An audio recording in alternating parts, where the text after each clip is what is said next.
Good afternoon to you all. I hope you and your families are faring well during these difficult times. Many of us hailed the beginning of this decade, 2020, with optimism and hope. However, our spirits were soon shattered by a mysterious and ferocious disease, now known as COVID-19, which has had a devastating impact on Black and Brown communities and Native American communities as well across the United States. Public health officials and particular representatives from the medical establishment have long sounded the alarm about the high incidence of health disparities in many urban and rural communities inhabited by Black, Brown, and Native American citizens. Today, COVID-19 is shining a bright light on this public health crisis that appears to be completely out of control in certain regions of our country. As we examine the impact of this grave disease, what we are witnessing is the unprecedented high numbers of Black, Brown, and Native Americans who are not only contracting this disease, but a startling and disproportionate death rate among Black Americans around the country is revealing persistent inequities and the need for solutions to address them. For example, data reveal that in Michigan, for example, over 40% of COVID-19 deaths are African Americans, while only 14% of the population is made up of African Americans. The state of Michigan is not alone where this phenomenon is playing out. An examination of what is happening in New York, New Jersey, Louisiana, Illinois, and other states reveal the same startling results. The underlying issue to why we see such a disproportionate impact is attributed to structural inequity. Many Black and Brown people are known to have median incomes, which lessen the chance of an economic cushion during these uncertain times. Many Black and Brown citizens cannot afford to not work, or they are on the front lines in jobs such as grocery clerks, janitors, and bus and train operators, to name a few such occupations. Many Black, Brown, and Native American citizens rely on public transportation and are experiencing forced exposure to COVID-19. Additionally, Black Americans experience a disproportionate share of environmental risk factors and are more likely to have limited economic and educational opportunities, food insecurity, and poor access to healthcare. This is the persistent backdrop that has plagued communities of color, and the recent COVID-19 pandemic likely created an extraordinary stress on an already dysfunctional, ill-equipped health system serving these communities.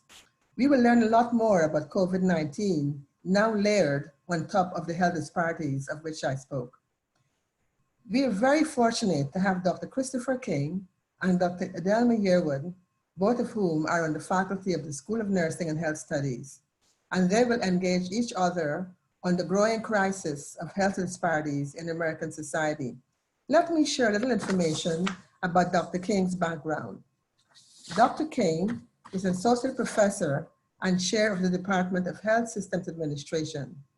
In his professorial role, he teaches and contributes to scholarship on the creation of equitable systems of care within the context of national health reform goals. Before joining Georgetown University, he served as the first assistant vice president of community health for MedStar and was also director for Greater Baden Medical Services, where he worked to promote health equity and improve the health of vulnerable and underserved populations. As former chairman of the Consumer Health Foundation Board of Directors, Dr. King spearheaded regional efforts to heighten awareness of how racism, discrimination, and implicit bias influence individual and population health. Dr. King is an active member of the American College of Healthcare Executives and a contributor to Healthcare Executive magazine. Dr. King is a well-published scholar and has given health disparity and health equity presentations to national audiences. His national investigations on screening and barriers to care among cancer survivors by race and ethnicity were published in the American Journal of Preventive Medicine and the American Journal of Medical Quality. His thought leadership around Black lives and the triple aim was recently published in the Journal of the National Medical Association. Now let me say a few words about Dr. Edilma Yearwood. She is a tenured professor of nursing at our School of Nursing and Health Studies, where she's the course coordinator and director of the master's program in CNL. She also is a lecturer for the undergraduate psychiatric mental health nursing. As a qualitative researcher, her research interests include the mental health of minority and immigrant youth, vulnerable families, cultural factors impacting mental health, symptomology and treatment, and youth empowerment strategies. In 2015, Dr. Yearwood became an associate editor of Archives of Psychiatric Nursing. She served on the editorial board of many publications, including the Journal of Child and Adolescent Psychiatric Nursing, and serves as a manuscript reviewer for 12 other professional journals. I don't know how she manages to do all of that and maintain her sanity, but she does that with aplomb. She was selected as the Fulbright Senior Specialist and served from 2007 to 2012. Dr. Yearwood and Dr. King share a deep commitment to dismantling the barriers that limit access to healthcare for Black, Brown, and Native American citizens. And they also influence policymakers to do their fair share to provide greater access to such care. Dr. Yearwood and Dr. King will educate us about their work and how it relates to COVID-19 and steps that Georgetown University is taking to contributing to solutions to this problem. Without any further ado, let me turn the program over to Dr. Yearwood.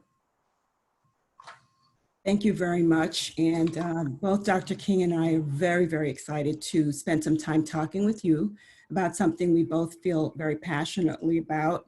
And just one thing to share with our audience, both Dr. King and I have been co-teaching every spring a health equity course that we are really excited about, and we'll share some of our impressions of our course a little bit later. I wanted us to start out by, first of all, Dr. King sent me a wonderful question. So Dr. King, if you want to tee that up, I think it's a wonderful way for us to start. And what I said to you in response was, this is good modeling. So since it's your question, why don't you go for it? Absolutely. And what a pleasure it is to be on this platform with you, Dr. Yearwood. I want to know, how are you doing? That's what I want to know. Great. Are you? Thank you. And I want our audience to know that this is a really great question to ask right now when we see our colleagues either via Zoom or in person. We really need to do a check-in to see how people are doing. There's so much going on right now that I think we have to go back to our basic manners that I know my mom and dad taught me, and that's to look at people in the eye and check in to see how they're doing. So to answer your question, I can say it's variable. There's some days that are better than others. I think that the time since the middle of March to now has been full of uncertainty. It's been full of chaos. There have been numerous challenges as an academic, as someone who's a department chair, trying to coordinate and make sure that our students all receive the wonderful education that Georgetown is known for. We are constantly challenged to think of new strategies for making sure that things are working well for our students, and at the same time to manage and take care of our faculty and our staff. So I think how I'm doing is variable. There are days that are better. And I think it depends on how much incoming emails I get and what the quality of those emails look like. So it's variable. And I think one of the things I want to say for everybody is that self-care is important. We have to find time every day to build that in, especially at this time when things are just so chaotic. Yeah. Dr. King, how are you doing? I'll tell you, in addition to everything you just said, I totally feel you on that. For me, it's been A very emotional journey. It's been emotional for several reasons, but professionally, in a good way, I've never had so much reaction from folks around, hey, we need you. We need to hear your voice. Can you help us with this? Can you help us with that?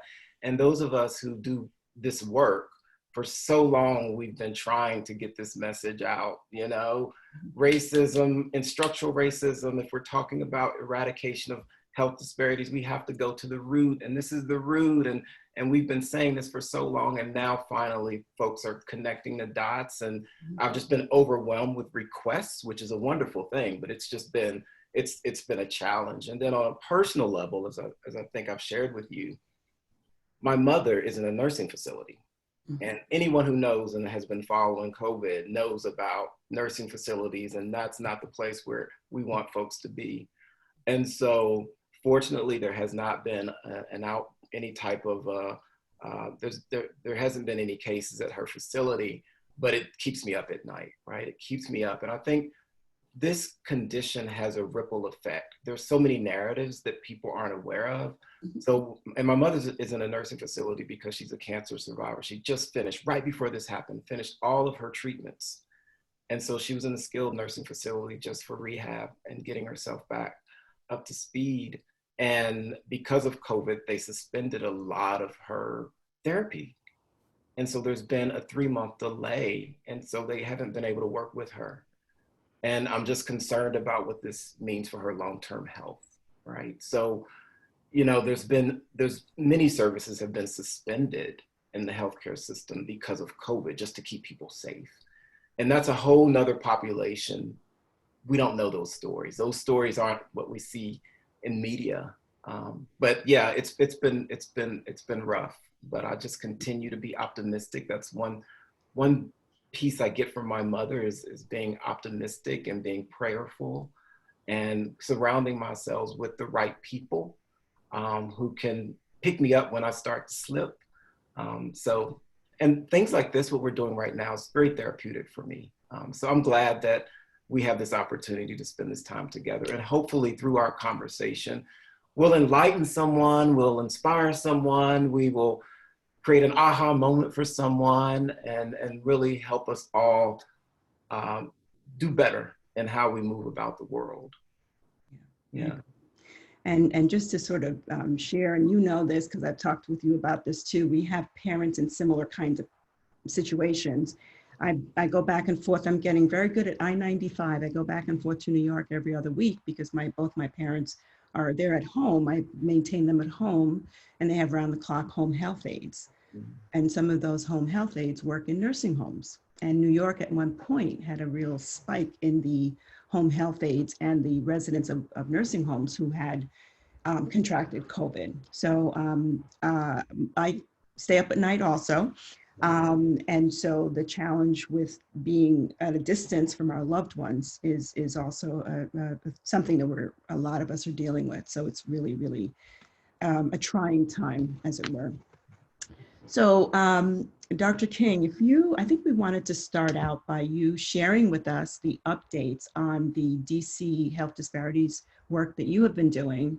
So if you could start us off with that, that would be wonderful. Sure. So I'm assuming a lot of folks are aware of the report. This is the second version, and the whole purpose of the work that we've done, which we engage students. That's a very important part of this work, is engaging our students and giving them experiential opportunities to really connect the dots and understand the root causes of these disparities. So we released early June the second version, and no big surprises, right? No big surprises, but it is important for us to refresh the data. And so when we look at the city, the nation's capital, the District of Columbia is the language we're using, the District of Columbia, our health profile we look really good. And according to the American Fitness Index, we're number 3. We have Arlington is number 1. And then Minneapolis is number 2. DC is number 3. That's according to the American Fitness Index. So we're a healthy city, and when you look at many of the metrics, we look really good. But when we stratify data by race and ethnicity, it's an entirely different narrative. So we looked at the Black population in DC, and we use whites as our reference group in this work. That's not always, scholars will debate that, but that's what we did here, and I want to fully disclose that. And so what we found was the rates of diabetes in the district are 7 times higher in Blacks than whites. Obesity rates are 3 times higher. Deaths due to heart disease are 2.5 times higher.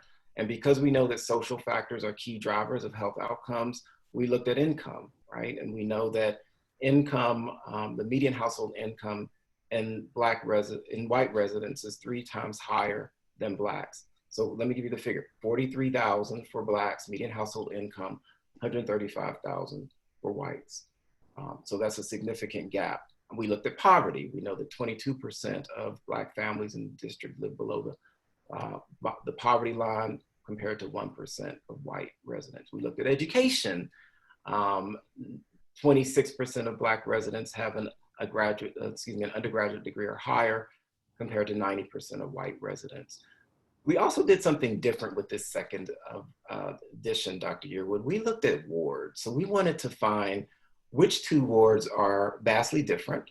And we looked at Ward 3 and Ward 8, right? And we created a really cool infographic so folks could see the differences between 2 wards in one city. And so with income, the median household income in Ward 8 is 4 times, the median household income in Ward 3, a very affluent ward in the city, is 4 times higher than Ward 8. Okay, so that's pretty significant. 50,000 compared to 190,000. And the life expectancy between those 2 wards is a 15-year difference in life expectancy. Again, 2 different neighborhoods in one city. Place matters, where we live matters. And so this information, and there's a lot of other indicators that we showcase in the report, but these data were analyzed pre-COVID. So that's important context for folks as they review the information. This is pre-COVID data. And we know that pre-existing conditions is if one is infected with COVID and they have pre-existing conditions, they're going to have a more difficult time recovering. And that's one of the reasons that we're seeing the numbers play, why we're seeing the numbers that we're seeing with Black residents in the district with COVID.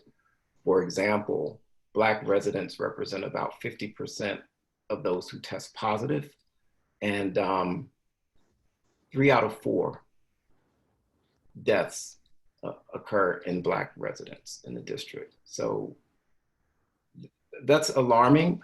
And most of us who do work in the racial justice, racial equity, and health space could predict that this would be an outcome.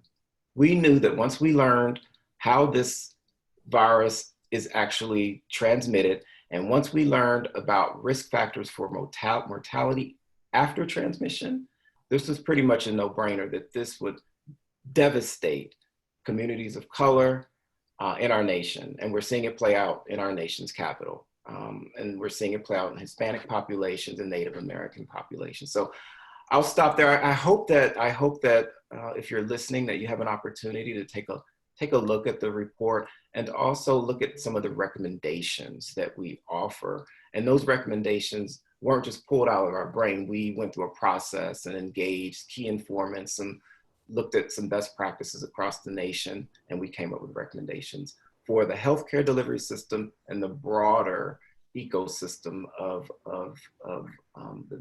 the District of Columbia. Great. Thank you, Dr. King. So while you were speaking, one of the questions that was in the Q&A box, one individual wanted to know if there was a way to get the infographics. Was there a link that you could supply at some point to the infographics? Great question. Yes, we did push some out via Twitter, but we can get those to you. Yes. And since this is a Georgetown community, I'll give you my email address. It's ck806@georgetown.edu.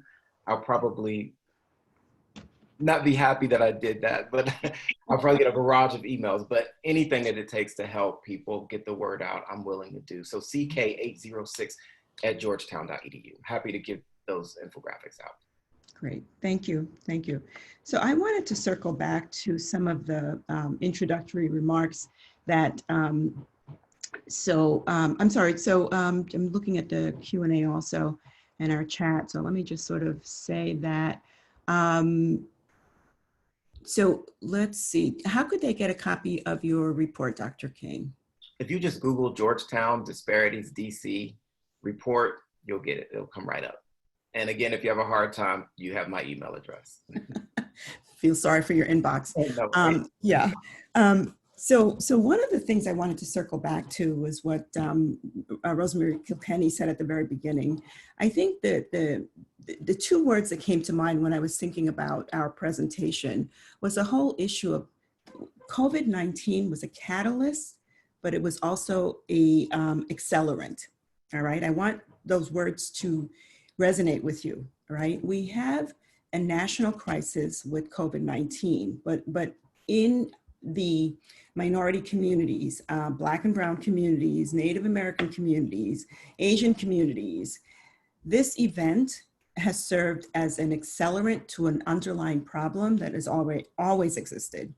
And those of us who work in this area have been acutely aware of the disparities issues as it relates to risk factors for health outcomes.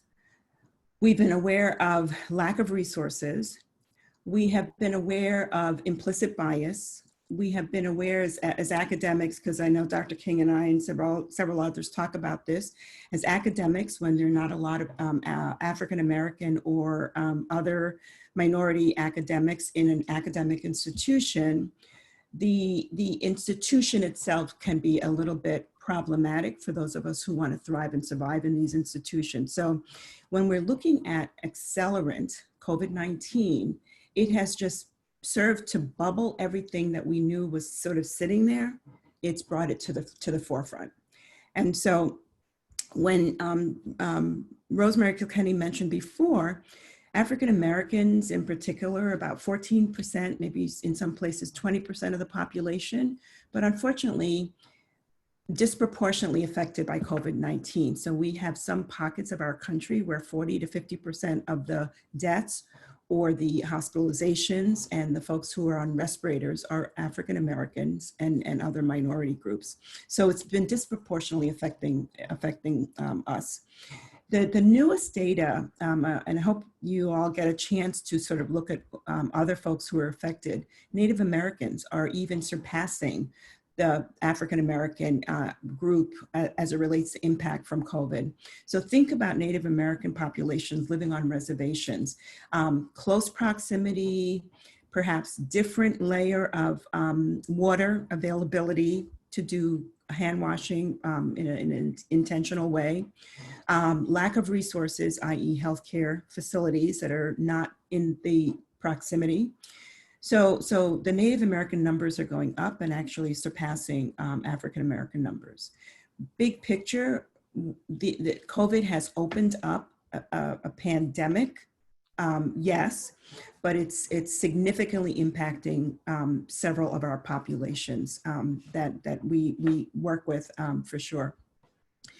The vulnerabilities or the risk factors that we need to talk about, think about, are things like neighborhood, right? So when I think about a neighborhood, I think about DC, I think about other neighborhoods. I go back and forth to New York. I'm always in the Bronx.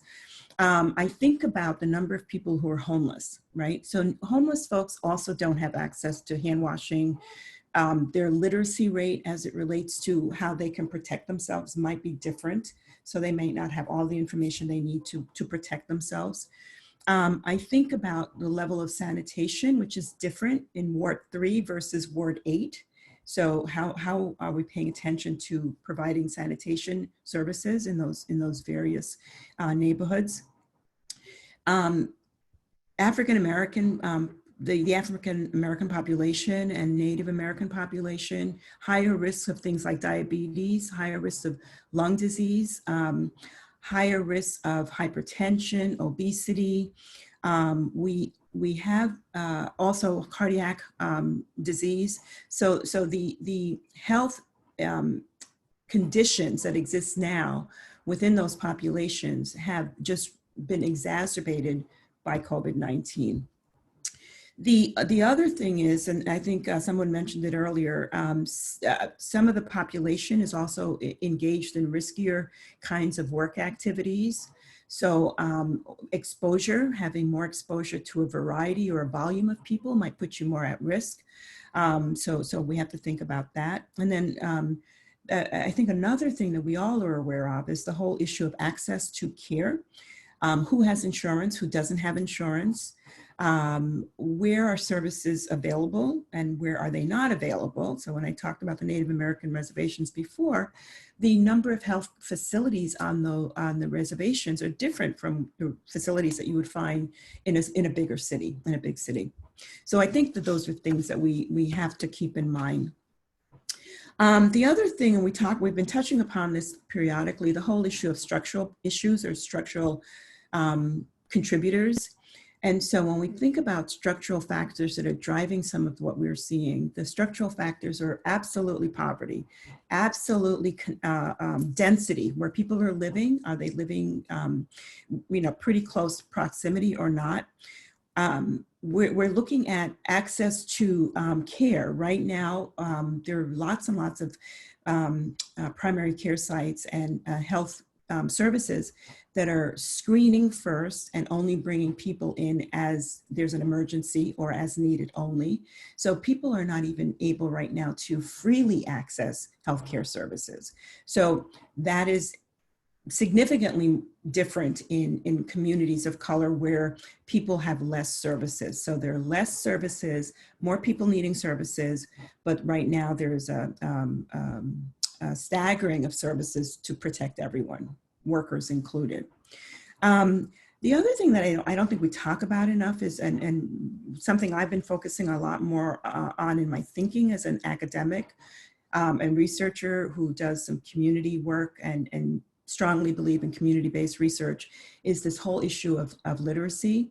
How are we getting information to people? People need to have the information in order to be empowered to make good choices for themselves. And so what is our role across the board in health services, as academics everywhere? What is our role as it relates to increasing the literacy of our population? The more information people have, the more involved they are in the process. I'm optimistic that they're going to be able to manage what they're doing for themselves better. So I think that that's something that we absolutely need to keep in mind. How do we also pay attention to increasing what people know, giving them access to what they need, and encouraging them to practice as safely as they possibly can. So I'll stop there. Let me add a couple other considerations, Dr. Yearwood. I heard you mention the essential workers, right? And how many folks of color are essential workers. And one thing that we've learned, and I had an interesting, very sobering conversation with a group of unionized workers who were advocating for PPE because their employer was not providing them with the appropriate level of PPE. And so these folks were getting up, going to work, some of the most hardworking people you'll ever meet, who want to do the right thing, who need to put food on the tables for their families. And they had an employer that was not providing them with the appropriate level of PPE. So they were at an increased risk. The other piece is around multi-generational housing. So we're seeing more folks, if you're low income, you're more likely to have family members living with you just to make ends meet.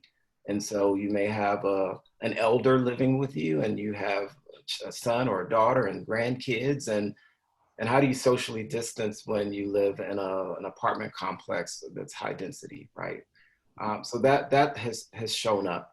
And then we just need to be sure that we're providing services that are culturally tailored. And our healthcare system has to work with public health and community health leaders, folks who are on the ground, who know the community, who can provide that education that's so important. The education that folks can relate to and understand, and it's coming from a trusted source. And that's part of the problem in this country. There's such a distrust of the healthcare delivery system. Just think about folks who aren't, they're like, vaccines? Oh, no, I'm not doing that. Happens in Black communities. Folks question vaccines, they question motives because of our history. So that's part of the work that we have to do in the healthcare system, is to create a system that, one, is reflective of the populations that we're serving, two, that we're able to engage individuals in how we actually do our work. Inclusion is the language we use. You know, it's really making sure that we are all in this together, and together we're making decisions. And so a lot of my work, since I'm in the healthcare space, is trying to help healthcare leaders make this connection. This is the direction that we have to go in. And so when we have leaders who are governing bodies that are homogeneous in governing organizations, meaning they're led by white males, and they're making decisions for communities of color, they're missing the mark. They are missing the mark. And folks continue to have care that's not up to par. It's not appropriate. It's more likely to lead to medical errors. And so that's what my work is all about, is really helping healthcare system make that connection, because that's what it takes to eradicate health disparities. And I can go on and on with intervention and things that we need to do, but I just wanted to be sure that They can all come to our class in the spring, Dr. King. Or have our students come. Our students train our students, and they can do it. Yeah. So two things I jotted down as you were speaking, right? And the two things that you brought to my mind again was the issue of stigma. So when I think as a mental health provider, I'm a child and adolescent clinical nurse specialist. I work with kids. Kids are my passion. When I think about stigma, I think about work. You know, when our population interfaces with the healthcare system, what are those biases that they're met with, right? When somebody's presenting their history and they mention, you know, something that's perhaps perceived as offensive by the intake worker, the stigma gate kind of rises, and so that's part of what the challenge is for our population. Also, when our folks are interfacing with the system, they're very sensitive to the reaction of the folks, the provider of services. And so if there's some biases and some stigma, that's going to impact whether or not somebody wants to receive services at that site, or they're going to walk out the door and never come back. That's one issue. But the other issue that a lot of my colleagues who are doing therapy are running into is the whole issue, and which is working for some parts of our population better, is telehealth. So you need the resources to be able to engage with your provider in a telehealth situation. So if you need therapy for your depression or your substance use or your schizophrenia, you have to have the technology. So telehealth is great at this point in time, but it's not meeting everybody's needs because not everybody has the technology, right?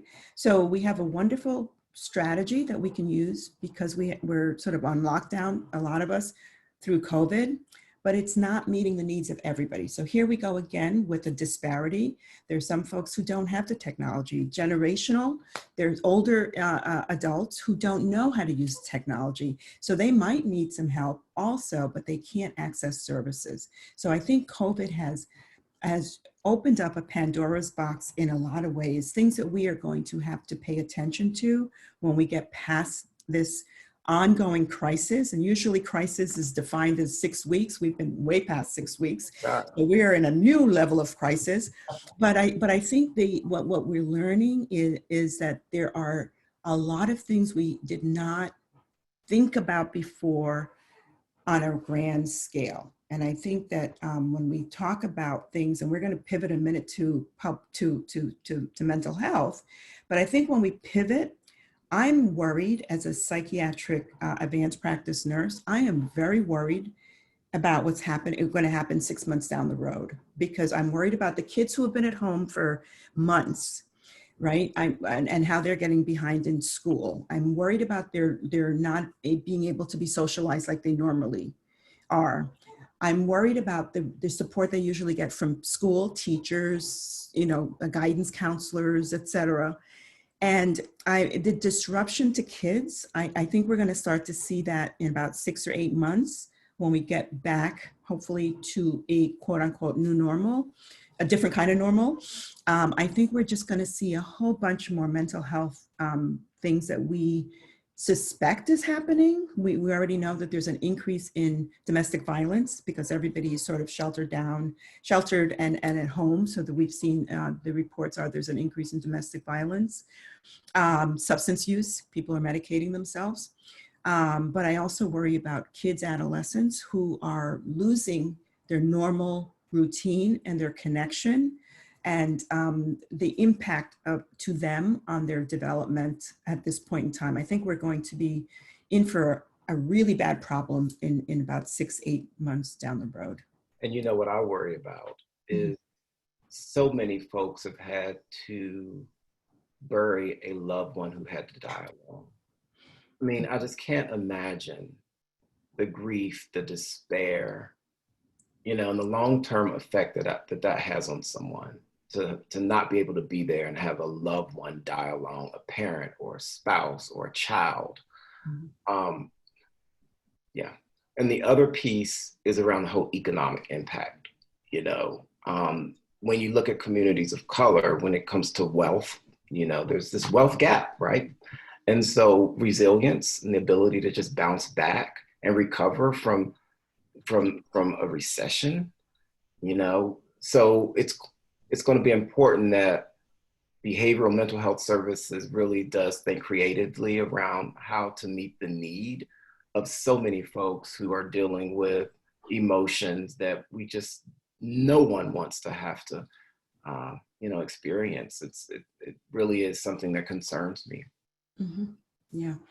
While you were at the telehealth piece, some of my colleagues at AARP brought this to my attention.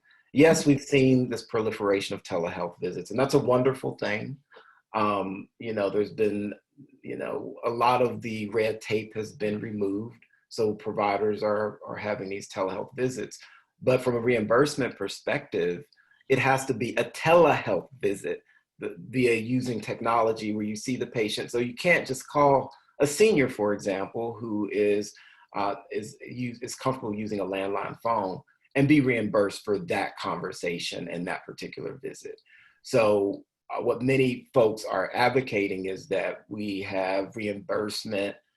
The reimbursement, the provider can be reimbursed if the call is made via a landline, because that's part of what we need to do if we really want to make ourselves accessible and expand capacity for folks. And seniors, that's a population that I think we really need to think different about and when it comes to how to reach them. Mm-hmm. Yeah, I agree with you. So one of the things that was in the Q&A box that I just want to throw out, because I think it sort of helps us to segue into what we can do, right?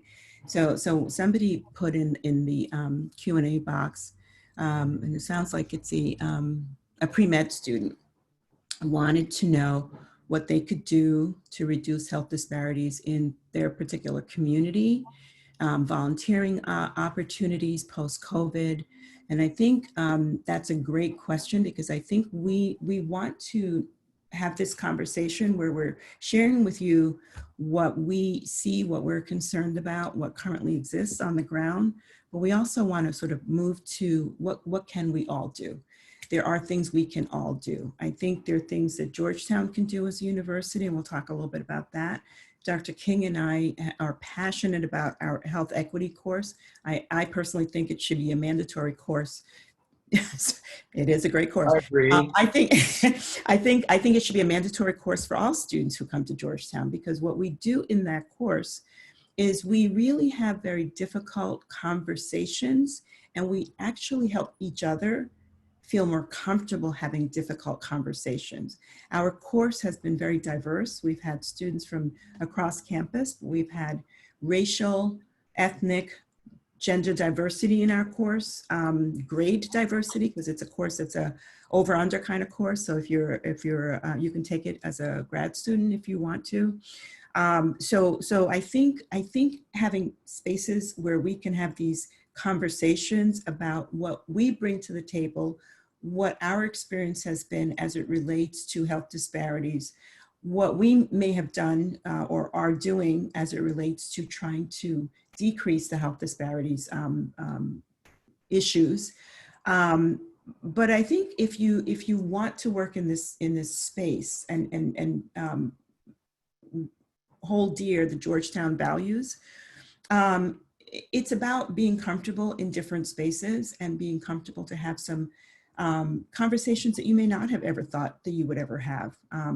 So I'm an immigrant. I was not born in the United States. I'm constantly challenged and thinking about and navigating different groups of people and having to feel comfortable with different groups of people just because of where I come from and what I bring from my own background.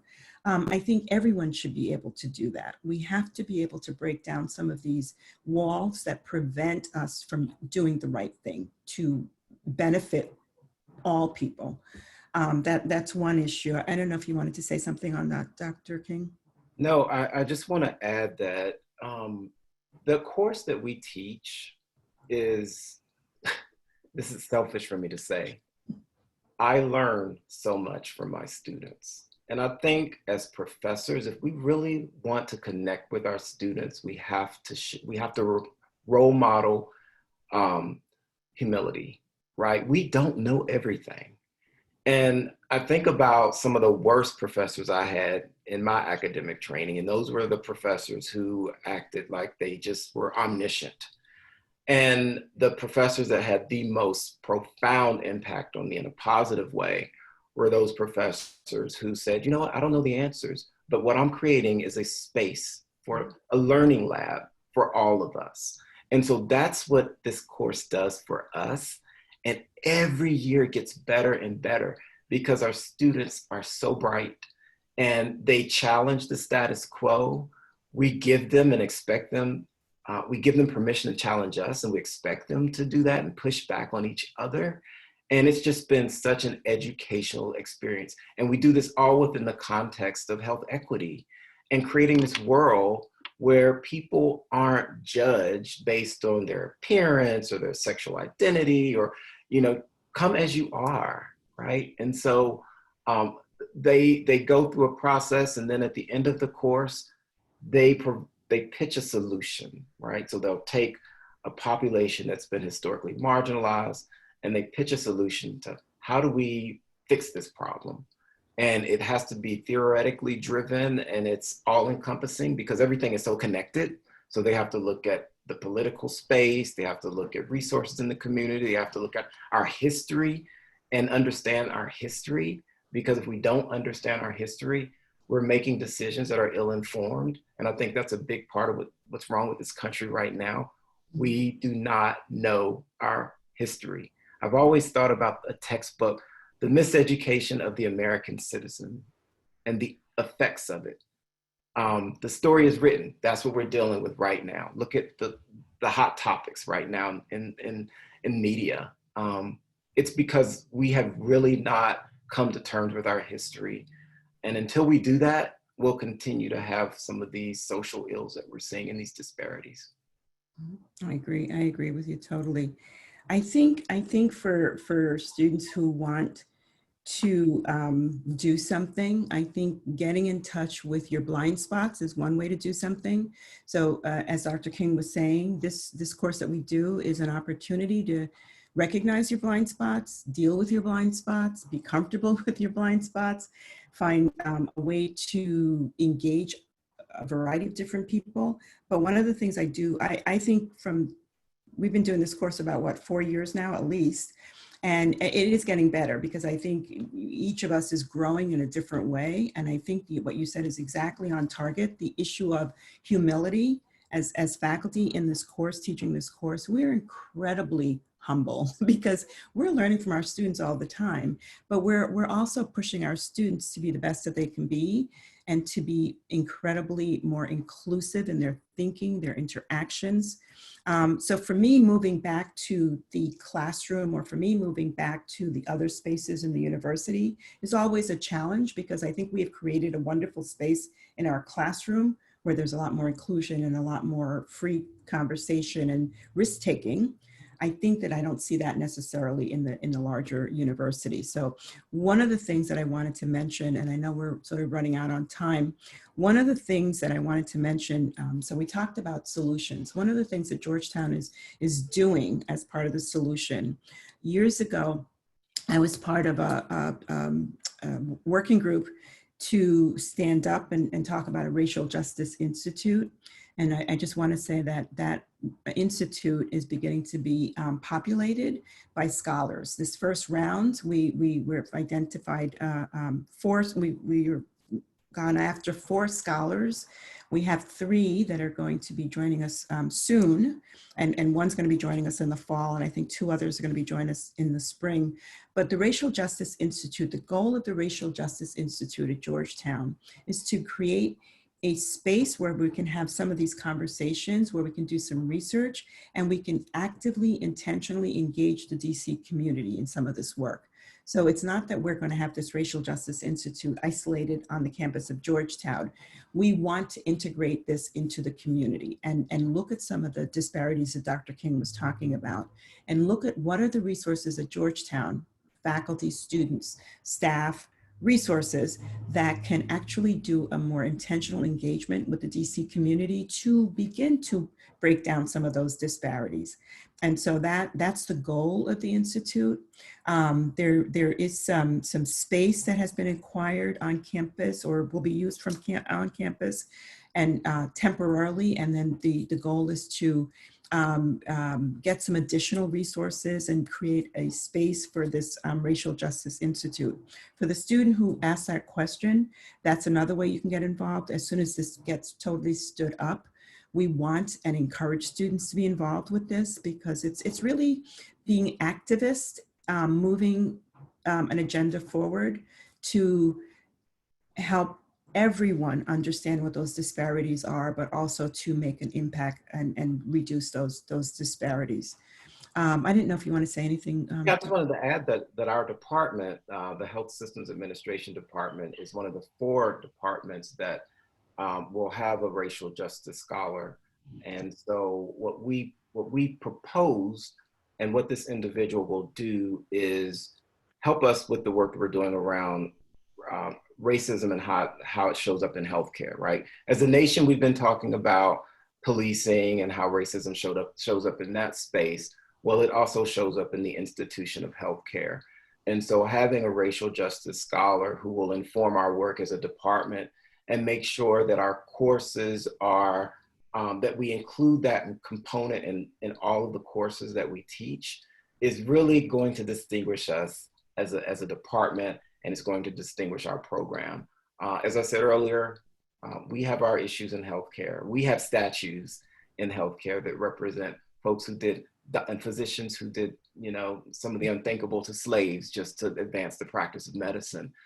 Those stories are untold. And so it's important for us to educate not just health administration students, but nursing and med students, anyone who's in the healthcare space. They need to understand the history and the evolution of healthcare and how Black and brown bodies were used to advance the practice of medicine in some of the most inhumane ways. So we need to address that as a healthcare institution, as providers of care. And so that's going to be our contribution to the Racial Justice Institute. A lot of good work and much needed work. I have a question here that I'm gonna ask you to answer. One of the questions in the Q&A box is, how do you recommend engaging people in dialogue about health disparities if they're not familiar with the topic or deny the presence of disparities? So one thing that I believe in is storytelling. I think that can be a very powerful way to connect people. And that's what we teach in our health equity course. It's like, how do we, when we have very different perspectives of things, and some folks may be in denial that this issue exists, and some folks are really progressive and they see what the issues are and can really articulate the issues. But one thing that we have to figure out how to do is how to get to that one piece that we can all connect to, and that's our humanity, right? So if you can find ways to tell stories through images or pictures or videos or movies, to convey a message to people, that's a really cool, interesting, different kind of way to do it. So I would encourage you just to be creative, and don't give up.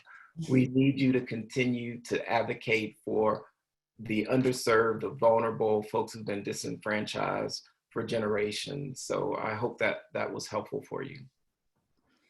And I think one of the things that you and I do in our course that I think would be helpful for anyone who wants to start to explore this space and feels like they're not sure what to do, I think going to bringing films into your home and challenging yourself by looking at some very difficult films that chronicle the human condition. So we have used and talked about 13th. And so there are lots and lots of films out there that give you exposure to some real concrete experiences of Black and brown people that would be helpful for you to start looking at, because I think it gives you a frame. And I know we use it every year. We use it with the medical students when we do some work with the medical students. And it's really, really helpful because it's a wonderful way to start the conversation. Being uncomfortable with looking at some of the data. These are wonderful chronicles of real events that have happened in our society.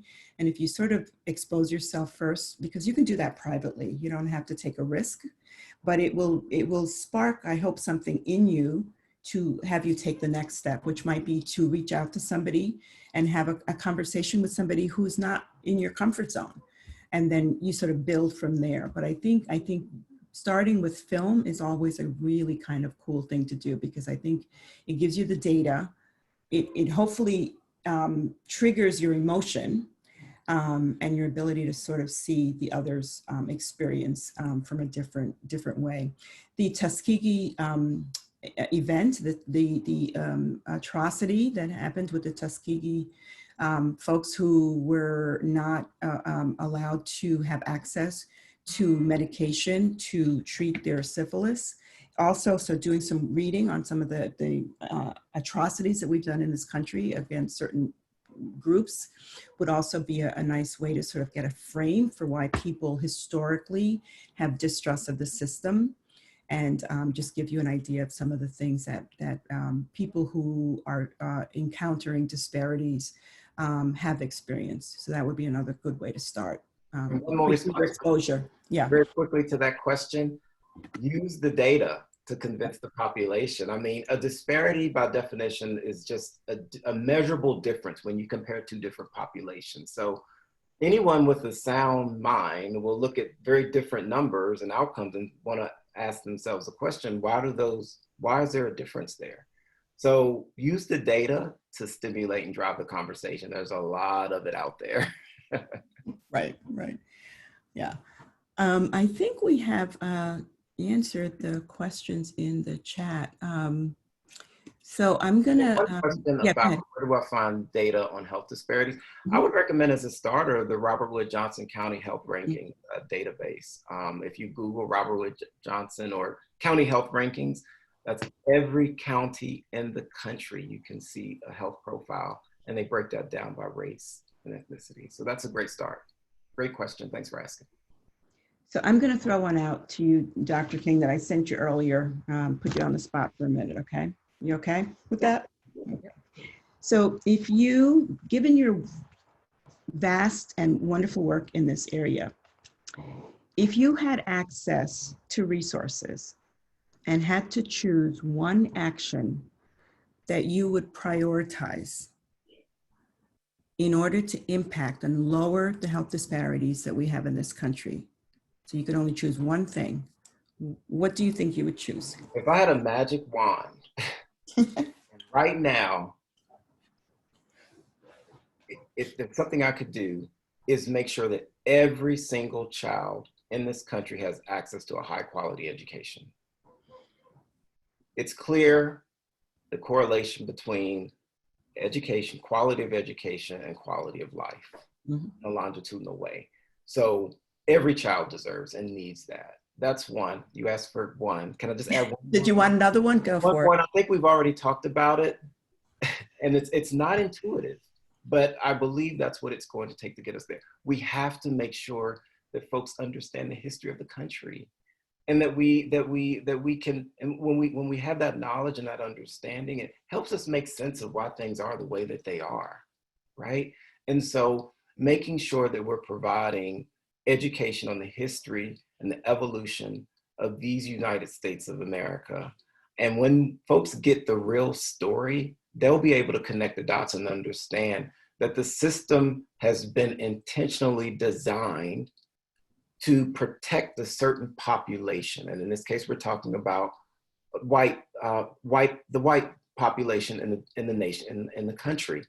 And it's not that people are lazy or that they're just not motivated. It's really because of a system that has been designed to keep folks in certain positions. And so I always tell students, I don't think people typically aren't individual racists, right? They exist, but those are folks on the fringes.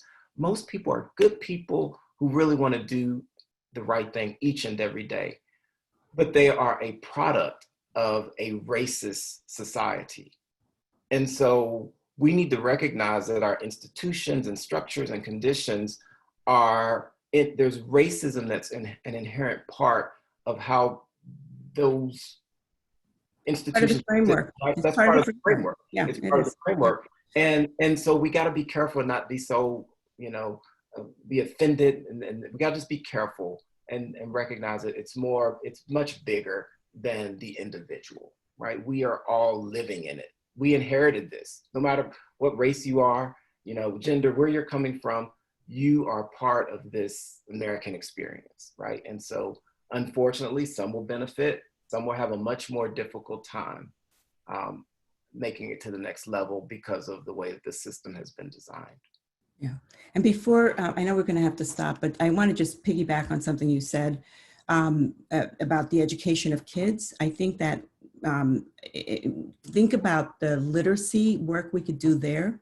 So not only the academic education we can provide kids, but if we have them in a captive place, i.e. school, we can also do some work on increasing their health literacy, which means we can impact health disparities. I think that we need to be very targeted as it relates to the health disparities work that we can do.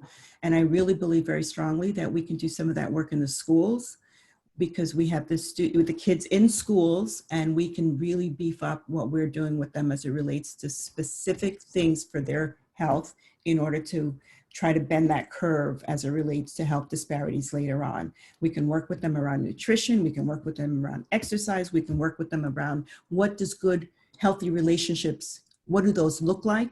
We can also work with them around their own well-being and mental health. So we have them in a captive space, and we can do some of that work early on and start to reinforce that as they go through different layers of levels of school.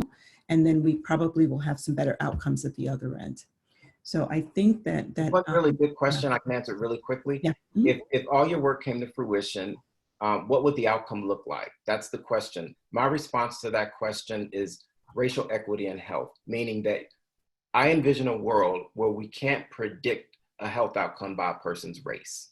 That's what the future would look like for me. So thanks for asking that question. Yeah. So thank you. And we're going to turn this back over to Rosemary Kilkenny. I think we could have gone on and on, right? Yeah, but we really could have. We have to follow the rules, unfortunately. We don't want to get on Rosemary's bad side. No chance of that happening. Let me take this opportunity to thank Dr. Yearwood and Dr. King for brilliantly engaging in this very important conversation. And I want to just thank all of the audience for staying with us and for listening and participating. And you asked some excellent questions. We plan to have another conversation next week. And the title of that conversation is How Racism Permeates American Institutions. And engaging in the conversation will be Dr. Corey Fields and Dr. Becky Sue, both of whom are faculty members in the sociology department. That will be held on July 9th at 2 o'clock. So please be on the lookout for that, and we hope to see you then. Again, thank you all for participating in this great conversation. Have a great rest of the day. Bye-bye.